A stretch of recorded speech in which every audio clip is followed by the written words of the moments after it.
Hello, gentle marketers. Welcome back to this special mini series of the Gentle Business Revolution podcast, the show where we talk about marketing your business by disrupting the current marketing paradigm and changing it to a gentler approach, one that's based on empathy and kindness. As always, I'm Sarah Zenacroce. I'm your host.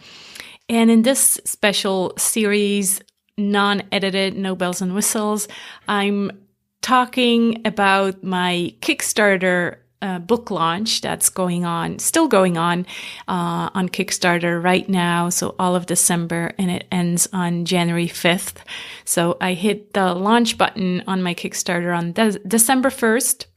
So that's now 23 days ago as of this recording. And I promised I'd document the journey. So here we go. It's the real behind the scenes of a Kickstarter event. If you want to check it out, it's at sarahzenacroce.com/Kickstarter. Of course, I'd love to have you there, and, why not become a backer? All right, so we were fully funded on the third day, so that helps me cover my expenses for the book, and everything that comes in now is basically helping me with this podcast. It's helping me with community building and creating the Gentle Business Circle. And we are now at 87 backers as of this recording, so compared to last week, I'm going to say only, but I'm really grateful, of course, for these 6 people that joined since last week. But if you compare to the first week, we had many more joining every day. And so now in this week, there's been 6 people since last week. So that's about 1 per day. So yeah, it's been very, very slow this week, even slower than the second week. So slow, actually, that I even got a little sidetracked, and my ego kind of got swindled into a bit of a sleazy story. I promised I'd tell you the real behind the scenes. So even though this is a bit embarrassing for me, I want to share it with you. So, all along, ever since I hit the launch button, I got people reached out, companies reached out to sell me their Kickstarter marketing services, and until that famous day, I'm going to share with you, I always declined. I'm like, no, I'm not interested in buying traffic or whatever. But then I got a message. I don't know why. I do think why. He did have a friendly approach. I'm going to read you the message, and then I can kind of comment on it. So I got this message saying, your Kickstarter project seems to be the 80th position in your category. Would you like to tap into 10 million Kickstarter visitors by pushing your project to the top 20 slot in your category? I recently wrote an article about Kickstarter algorithm and how you can optimize your project to increase your organic ranking. You can check it out here. And so he linked to that article, and it was, a good article. I'm a freelancer and Kickstarter specialist, helped hundreds of clients to get their Kickstarter project to top 20 slot within a couple of days. I'm taking more customers. I'd be happy to help you. Since I'm a work from home freelancer, I don't have any overheads. I'm charging $35 for a successful top 20 push with a guarantee if I fail to push your project, you get your money back. Should I send over more details? So I think what really got me was the, I am a work from home freelancer. I don't have any overhead. So I don't know. There was just something like, oh, this feels like, just a nice guy who's working from home. That's, yeah.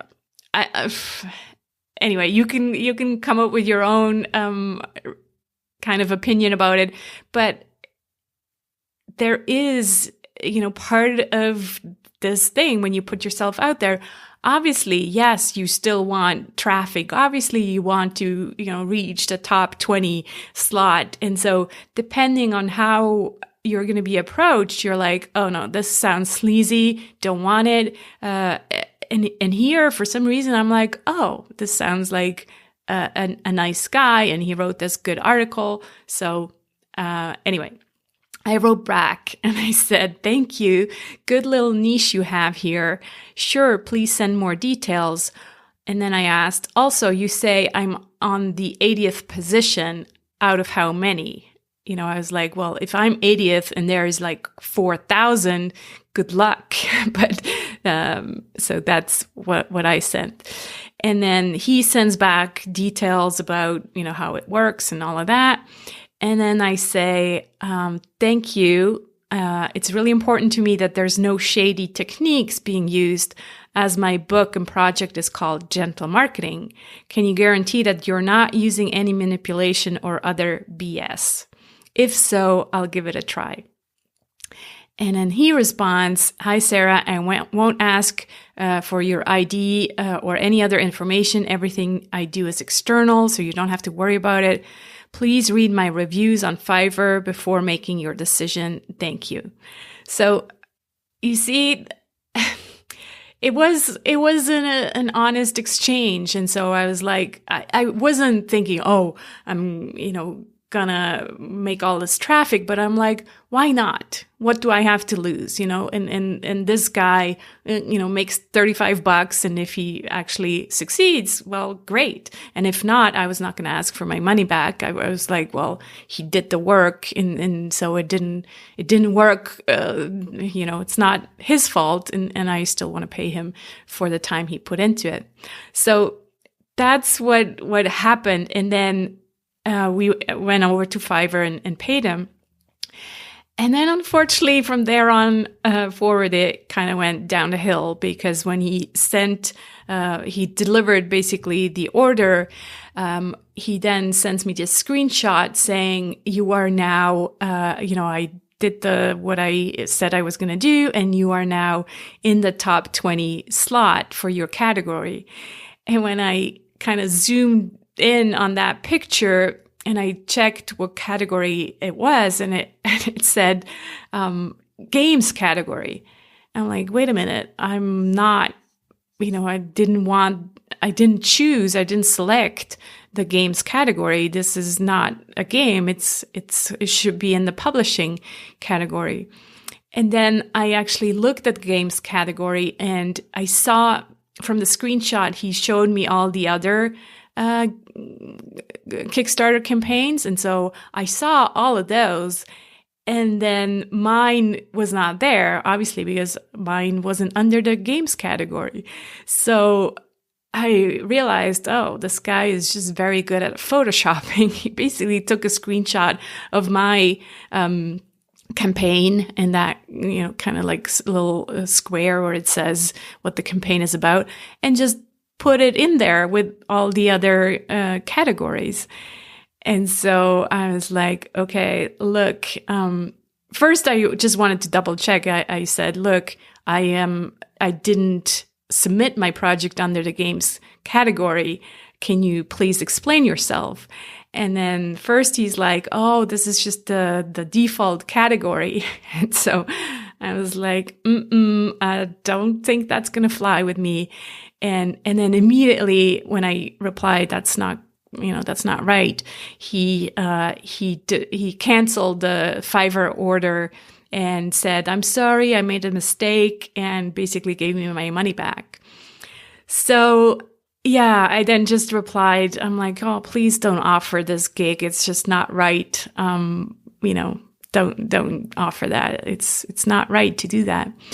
But anyway, I thought I would share that with you. So clearly you need to be careful with, what kind of offers you are accepting. And it's what's interesting to me, and what I'm really learning is again, I'm doing so much work on not letting the ego kind of drive this show. But at the same time, it's just amazing how a small little message like that is still, obviously talking to your ego. So, yeah, that's what I have for today and for this third week. So I'll report back again a week from now. I'm still really believing that we can get to 100 backers because I promised the interviews of the behind the scenes, kind of my research that I did for the book. I interviewed fellow gentle marketers. And I promised everyone who's backing the project so far that I would share those with everybody when we hit 100 supporters and backers. So I really strongly believe that we can still get there. There's still probably like 15 days to January 5th when the campaign ends. So just trusting and keep sharing and we'll get there. Of course, I'd still love to have you join us at sarahsandacroce.com/Kickstarter. Until next week, let's be the change we want to see in the world. Speak soon.